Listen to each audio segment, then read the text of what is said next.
नमस्कार, मी आरीबाई प्रियंका घेऊन आले 100 डेज चॅलेंज, ज्यामध्ये मी माझी इन्कम आणि माझ्या सर्व डिझाईन शेअर करणार आहे. आज माझ्या चॅलेंजचा डे आहे 54वा. तब्येत खराब असल्यामुळे आवाजामुळे धड रेकॉर्डिंग पण करता येत नव्हतं. आपला जो ब्लाऊज झाला होता त्याचा सेकंडवाला ब्लाऊज मी करायला घेतलेला आहे. जरी थ्रेड नंतर शुगर बीड्सने लाईन मारून घेतली आणि त्याच्यानंतर जे कटवाले आपले जे बीड्स आहेत त्याच्याने पण आपण क्रिस क्रॉस मध्ये लाईन टाकून घेतली आणि जे स्टोन होते ते पण आपण चिपकवून घेतले.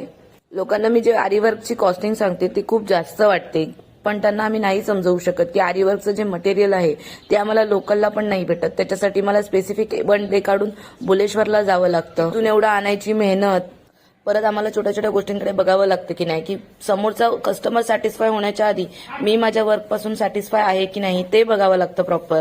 कारण जेव्हा आम्ही सॅटिस्फाय असतो आमच्या वर्कपासून, तेव्हा आम्ही समोरच्या कस्टमरला त्या वर्कचा आम्ही रिझल्ट देत असतो. त्यामुळे आमच्यावरती एक मोठी जबाबदारी असते की आम्हाला एखाद्या ब्राईडचं जे लग्नाचा ब्लाऊज आहे तो आम्हाला प्रॉपर वर्क करायचा आहे करून. म्हणून प्लीज तुम्ही भाव तोडू नका, की जेणेकरून आम्हाला सॅटिस्फाय असं आमच्या वर्कचं कॉस्ट आणि तेवढंच आम्ही सॅटिस्फायली आम्ही वर्क करू शकतो. असा सिंपल असा जो ब्राईडला पाहिजे होता, सिंपल मध्ये जरा युनिक स्टाईल मध्ये थोडंसं वर्क केलंय. कसं झालंय मला नक्की सांगा वर्क.